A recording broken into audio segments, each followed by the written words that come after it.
Hello guys, আসসালামু আলাইকুম। Welcome back to my channel Lutfa village cooking.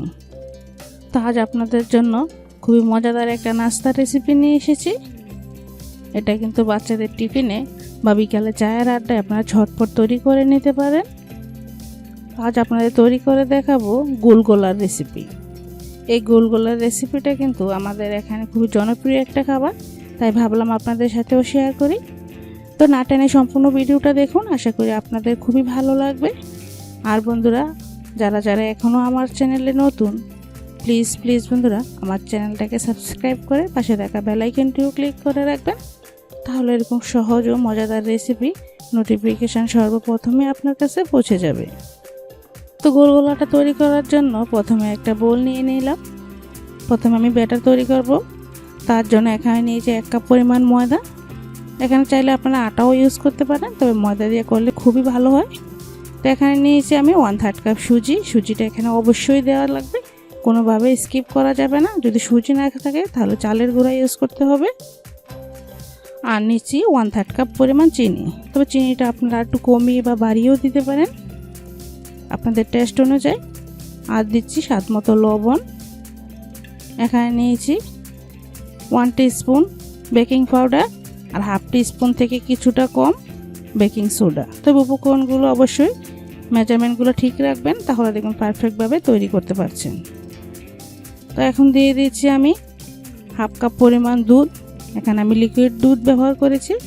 চাইলে কিন্তু সম্পূর্ণ ব্যাটারটা আপনারা দুধ দিয়ে তৈরি করতে পারেন, আর হাতের কাছে দুধ না থাকলে সম্পূর্ণ ব্যাটারটা আপনারা পানি দিয়েও তৈরি করতে পারেন।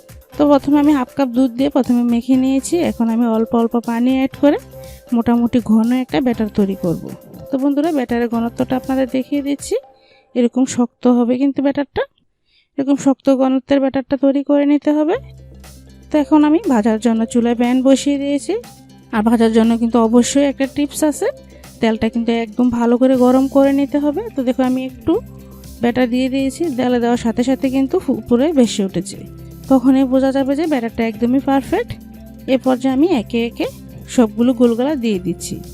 এতে করে গোলগোলার শেপটাও খুবই সুন্দর হবে আর একদম ফুলে ফুলকু হয়ে যাবে। তাই অবশ্যই তেলটা একটু ভালো করে গরম করে দিতে হবে। তো বন্ধুরা দেখুন, দেওয়ার সাথে সাথে কিন্তু একদম ফুলে ফুলকু হয়ে গিয়েছে। আপনি দেখিয়ে কিন্তু বুঝতে পারছেন কতটা পারফেক্ট হয়েছে। এক একটা গোলগোলা ফুলে কিন্তু ডাবল হয়ে গিয়েছে। তাই তেলটা অবশ্যই গরম থাকা অবস্থায় দিয়ে এভাবে দিতে হবে। আর চুলার হিটটা হাইতে রেখে সবগুলো গোলগোলা দিতে হবে।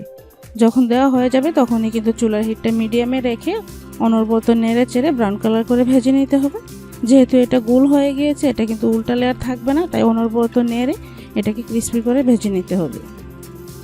তো বন্ধুরা দেখুন, অনবরত নেড়ে আমি ক্রিস্পি করে ভেজে নিয়েছি। এখন আমি তেল ছেঁকে তুলে নিচ্ছি।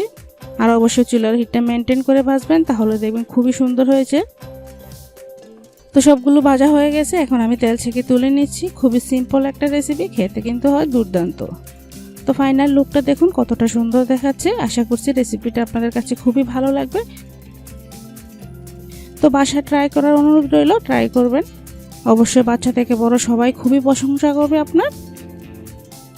তো যদি রেসিপিটা আপনাদের ভালো লাগে থাকে তাহলে ছোট্ট একটা লাইক দিবেন আর ফ্রেন্ডস অ্যান্ড ফ্যামিলির সাথে শেয়ার করে দিবেন।